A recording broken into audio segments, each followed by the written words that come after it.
Bible کے آغاز میں ہمیں یہ حیرت انگیز کہانی ملتی ہے۔ ہم آدم اور ہوا کو دیکھتے ہیں جو باغ عدن میں ہیں۔ اس باغ میں ہر چیز بہترین ہے، یہ بالکل ویسا ہی ہے جیسا اسے ہونا چاہیے، ماں سوائے ایک درخت کے جس کا پھل کھانے سے انہیں خدا کی طرف سے منع کیا گیا، کیونکہ یہ خطرناک ہے اور ان کے لیے جان لیوا ہوگا۔ بس اتنی سی بات ہے، اس درخت کے پھل سے گریز کرنا ہے اور ہم محفوظ ہیں۔ ہاں، یہ بالکل آسان لگتا ہے، لیکن اس باغ میں ایک سانپ ہے جو ایک مختلف کہانی بتانا شروع کرتا ہے۔ وہ کہتا ہے کہ اگر تم اس درخت کے پھل میں سے کھاؤ گے تو ہرگز نہ مرو گے، در حقیقت یہ تمہیں خدا کی مانند بنا دے گا۔ آدم اور ہوا سانپ کا یقین کرتے ہیں اور پھل کھا لیتے ہیں۔ اس کی وجہ سے باغ کی ساری اچھائی المناک طور پر کھو جاتی ہے، خدا کی اچھی دنیا میں برائی اور موت داخل ہو جاتی ہے۔ باغ میں یہ بولنے والا سانپ کیوں ہے؟ یہ چیز ایک بڑا مسئلہ ہے۔ جی ہاں، یہ بہت ہی عجیب بات ہے۔ اس سے بھی عجیب بات یہ ہے کہ بائبل نہیں بتاتی کہ یہ وہاں کیوں اور کیسے آیا۔ یہ صرف سانپ کو ایک ایسی مخلوق کے طور پر پیش کرتی ہے جو خدا کے خلاف بغاوت کی حالت میں ہے اور چاہتی ہے کہ دوسرے لوگ بھی خدا کی اچھائی پر شک کریں اور یہ اس طرح انہیں موت کی راہ پر لے جائے۔ یہ سانپ جو کوئی بھی ہے، یہ برائی کا منبع ہے جو ہماری دنیا اور زندگیوں میں آج تک سرایت کیے ہوئے ہے۔ لیکن کچھ امید ابھی باقی ہے، کیونکہ خدا کہانی میں اس مقام پر آدم اور ہوا سے یہ بہت ہی دلچسپ وعدہ کرتا ہے کہ مستقبل میں عورت کی نسل سے کوئی آنے والا ہے۔ یہ شخص آئے گا اور سانپ کے سر کو کچلے گا اور برائی کو جڑ سے نیست کرے گا۔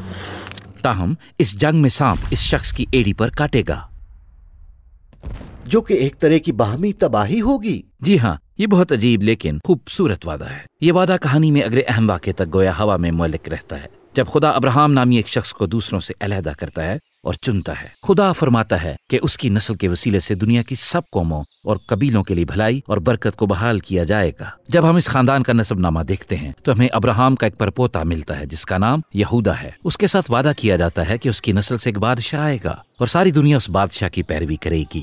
وہ صلح اور سلامتی قائم کرے گا، خوراک اور مے اور دودھ اور پاکستانوں کی فراوانی ہوگی، اور یہ سب کچھ زبردست اور حیرت انگیز ہوگا۔ پہلا بادشاہ جو کہ ہم یہودا کی نسل میں دیکھتے ہیں، اس کا نام داؤد ہے۔ وہ ایک بہادر سورما ہے۔ ہو سکتا ہے وہی سانپ کو کچلنے والا ہو۔ مگر مسئلہ یہ ہے کہ باقی دنیا کے سبھی انسانوں کی طرح داؤد بھی اسی بدی سے متاثر ہو چکا ہے۔ وہ سانپ کو نہیں کچل پاتا، بلکہ کچھ چیزیں اس کے بالکل برعکس واقع ہوتی ہیں۔ تاہم خدا داؤد سے وعدہ کرتا ہے کہ وہ بادشاہ آخرکار اسی کی نسل میں سے آئے گا۔ لیکن جیسے جیسے آپ کہانی میں آگے بڑھتے ہیں تو ایک ایک کر کے اس کی نسل میں سب احمق نکلتے ہیں۔ وہ سانپ کے آگے گھٹنے ٹیک دیتے ہیں، وہ برائی کو چنتے ہیں، وہ دولت، شہوت پرستی، قوت و اختیار اور دوسرے دیوتاؤں کی پیروی کرتے ہیں۔ حالات اتنے خراب ہو جاتے ہیں کہ وہ اسرائیلی قوم کو برباد کر کے رکھ دیتے ہیں۔ بابل کی بڑی لیکن بدکار سلطنت انہیں اسیر بنا کر لے جاتی ہے۔ اس وعدے کو پورا کرنے کے لیے اب ان میں مزید بادشاہ نہ رہے تھے۔ لگتا ہے کہ سارا منصوبہ ناکام ہو گیا۔ ان مشکل حالات میں کچھ عجیب و غریب لوگ برپا ہوتے ہیں جو نبی کہلاتے ہیں۔ وہ مسلسل طور پر آنے والے بادشاہ کے بارے میں باتیں کرتے اور ہمیں وعدہ یاد دلاتے رہتے ہیں کہ وہ آئے گا اور برائی کو شکست دے گا، وہ باغ کو بحال کرے گا۔ اب ایک خاص نبی یسایہ ہمیں مزید بتاتا ہے کہ اس بادشاہ کو کیوں ڈسا جائے گا۔ یسایہ کہتا ہے کہ موعودہ بادشاہ کو انسانوں کی بدی کے باعث یہ زخم لگے گا اور وہ مارا جائے گا، لیکن پھر وہ اچانک جی اٹھتا ہے۔ یسایہ کہتا ہے چونکہ اس نے یہ زخم برداشت کیا ہے، اب وہ دوسرے لوگوں کے لیے شفا کا منبع بن سکتا ہے۔ لیکن پرانا عہد نامہ اختتام کو پہنچتا ہے اور سانپ کو کچلنے والا بادشاہ جس کے بارے میں سب بات کر رہے تھے ظاہر نہیں ہوتا۔ اسی لیے جب نیا عہد نامہ شروع ہوتا ہے تو یہ ناصرت کے یسوع کا تعارف کسی عام شخص کی طرح نہیں کرواتا، بلکہ ایک ایسے شخص کے طور پر جو ان خاص قدیم وعدوں کو پورا کرنے کے لیے آیا ہے۔ ہمیں پتہ چلتا ہے کہ وہ داؤد، یہودا اور ابراہیم کی نسل سے ہے۔ وہ پورے اسرائیل میں جاتا اور منادی کرتا ہے کہ خدا کی بادشاہی کی اچھائی آ پہنچی ہے۔ وہ لوگوں کو شفا دے کر اور ان کے گناہوں اور بدی کو معاف کر کے ان پر موجود برائی کے اثرات سے مقابلہ شروع کرتا ہے۔ اب بہت سے لوگ یہ یقین کرنے لگتے ہیں کہ در حقیقت یہی موعودہ بادشاہ ہے۔ یسوع اپنے سب سے قریبی پیروکاروں کو بتانا شروع کرتا ہے کہ وہ بادشاہ بننے والا ہے اور وہ انسانیت کی برائی کا اثر اپنے اوپر لے کر سلامتی قائم کرے گا۔ جان لیوا سانپ کے کانٹے کا زخم؟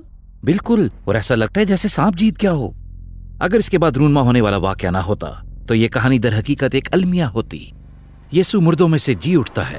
اب یسوع خود برائی اور موت پر قدرت اور اختیار رکھتا ہے۔